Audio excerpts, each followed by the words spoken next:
पहला मैच खेला गया between West Indies and Italy, उस पर नजर डालते हैं। जैसे हमने कहा, शे होप की बेहतरीन बैटिंग और एक कैप्टन इनिंग की बदौलत वेस्ट इंडीज ये मैच जीता। काफी क्लोज मैच हुआ था इवेंचुअली, लेकिन वेस्ट इंडीज ये मैच जीता। समरी की तरफ नजर डालते हैं और फिर शोएब साहब से पूछते हैं कि किस तरह देखना चाहिए इस मैच को। और जैसे हमने कहा कि वेस्ट इंडीज इस वर्ल्ड कप में अभी तक कोई मैच नहीं हारा और वो ग्रुप 1 का हिस्सा है जहां पे इंडिया की टीम भी है उनके साथ। समरी पे नजर डालें, 165 for 6 किए वेस्ट इंडीज ने, जो वेस्ट इंडीज के हिसाब से थोड़ा लगा कि इतना बड़ा टोटल नहीं है। और शे होप की बेहतरीन इनिंग, वरना ये टोटल इससे भी कम होता। 75 रन शे होप ने किए 48 बॉल्स पे। जवाब में इटली की टीम 123 रन बना सकी, 18 ओवर में ऑल आउट हो गई और वेस्ट इंडीज ने ये मैच जीता 42 रन से and they finish on top in the group. कोई भी मैच उन्होंने नहीं हारा है और हमने रिपीटेडली बताया जैसे कि इंडिया, अफ्रीका, जिम्बाब्वे और वेस्ट इंडीज जो ग्रुप 1 में है, ये चारों वो टीमें हैं जिन्होंने कोई मैचेस नहीं हारे। और पाकिस्तान का जो ग्रुप है उसमें श्रीलंका, न्यूजीलैंड, इंग्लैंड और पाकिस्तान, चारों ने अपने ग्रुप में एक एक इंपॉर्टेंट मैच जरूर हारा है। So Pakistan is in the group where all the other teams have also lost their games. So उम्मीद ये है कि पाकिस्तान का ग्रुप रिलेटिवली इजी है कंपेयर टू इंडिया। वो तो हम खैर अपने आगे के शोज में मजीद बातें करते रहेंगे, लेकिन coming back to this game, sir जिस तरह शे होप ने आज बैटिंग की है, it wasn't an easy pitch.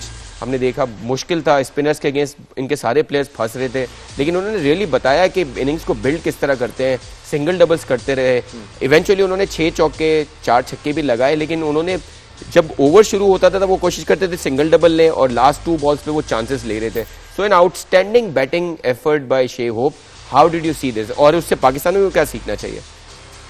ये सीखना चाहिए कि एक प्लेयर का बड़ा स्कोर होना, 70, 80 या सेंचुरी के करीब भी बाज प्लेयर आए हैं इस टूर्नामेंट में, तो वो प्रूव ये करता है कि आपका जो लेटर ऑर्डर बैट्समैन है वो they can breathe easy in a way, और उनके 30-40 रन भी would be valuable to accumulate reasonable big total 180-200 का जो टारगेट है। अगर ऊपर का टॉप ऑर्डर भी, इसलिए कि उसको इसलिए एडवांटेज है कि उसके जब सर्कल के अंदर सिर्फ 2 फील्डर बाहर हैं, ठीक है, तो वो एडवांटेज उठाए शुरू के ओवर में, टीम का टोटल भी और अपना भी टोटल उसका बढ़ेगा। और उसके अंदर ये होता है कि जब एक दफा आप ऑलरेडी कोई 7-8 ओवर खेल गए तो आपको you are seeing the ball much better, और आप वहाँ स्टे ऑलरेडी कर चुके हैं, 50 रन आपके बोर्ड पे लग चुके हुए हैं। तो ये एडवांटेज होता है टॉप ऑर्डर बैट्समैन से। Asking price is much higher from the top order batsman. Reason यही है कि शुरू के 6 ओवर का एडेड एडवांटेज, दूसरे प्लेयर जो आता है 6 ओवर के बाद उसको वो एडवांटेज नहीं मिलता है, जैसे कि फिर 4 फील्डर बाहर आ जाते हैं सर्कल के।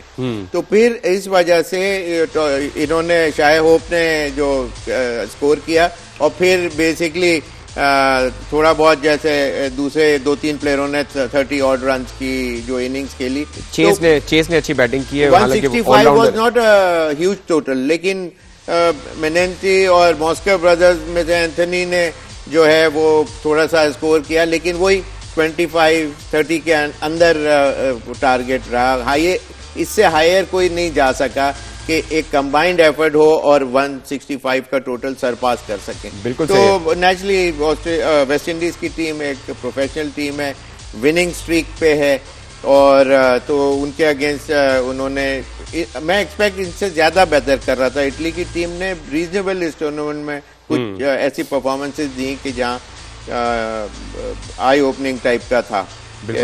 लेकिन ये बात सच है कि तमाम जितनी नॉन रिकग्नाइज्ड टीम्स हैं जो नए हैं क्रिकेट के अंदर, वर्ल्ड क्रिकेट में एसोसिएट मेंबर्स जो हैं, उन्होंने वो जो गैप था पहले के, जी पहले जो बहुत बड़ी टीमों के बहुत पीछे वो नजर आते थे, अब वो जो गैप है वो वाकई कम होता जा रहा है। बिल्कुल ऐसा ही है सर। अब हमें क्योंकि इन टीमों पे ज्यादा फोकस करना है, जैसे वेस्ट इंडीज की team, they have to compete against India, South Africa and Zimbabwe.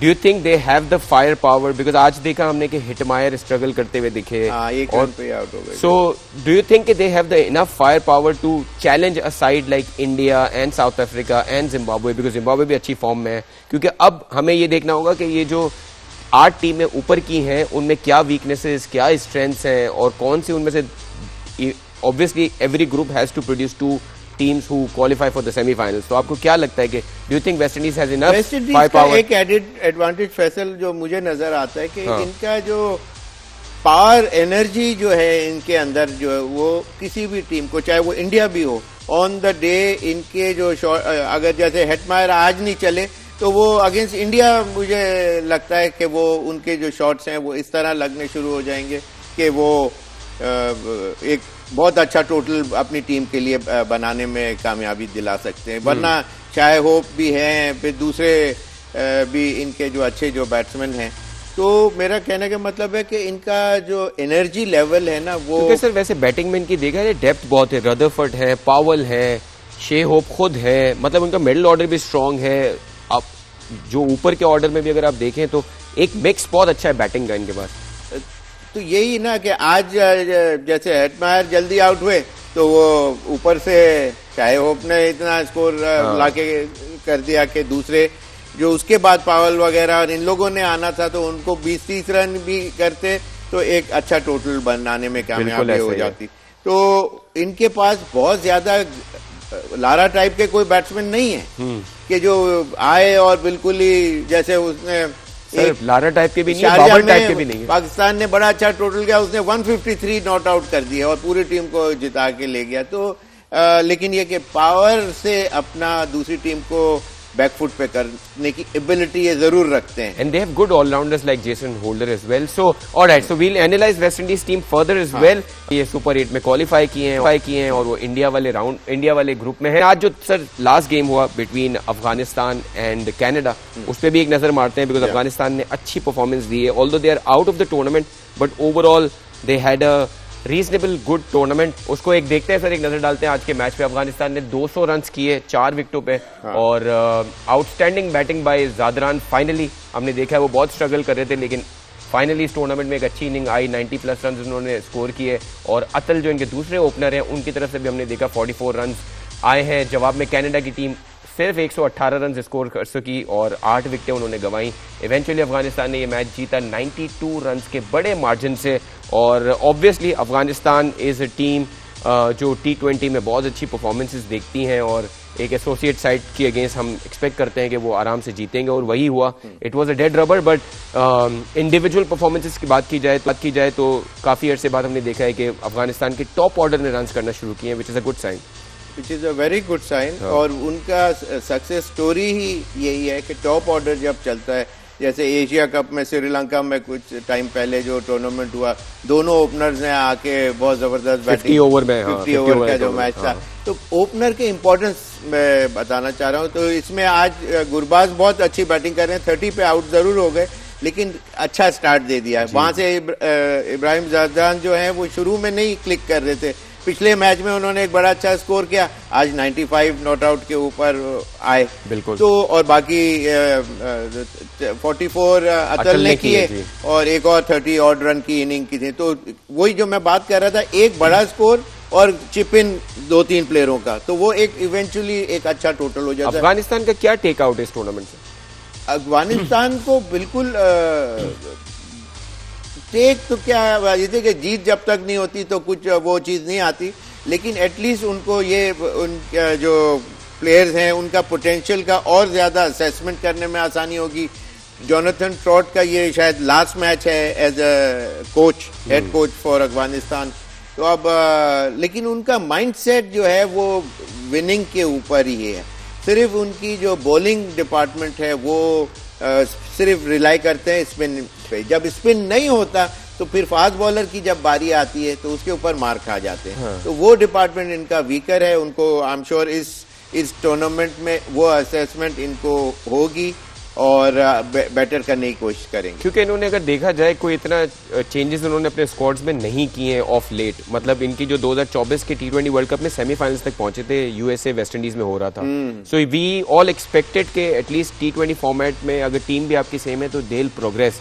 Also considering the fact कि जो टूर्नामेंट हो रहा है वो ऐसी कंडीशंस में हो रहा है जहां इनके प्लेयर्स ज्यादा अच्छा अडाप्ट करते हैं। तो आई थिंक और उनके कोच भी जोनाथन ट्रॉट वो चले आ रहे हैं। तो लगता है कि इस बार जो उनके साथ हुआ है उसके बाद कुछ चेंजेस होना बनती हैं अफगानिस्तान के। उनको नए प्लेयर थोड़े से अब ढूंढने पड़ेंगे। Cricket is the most slowest learning game है।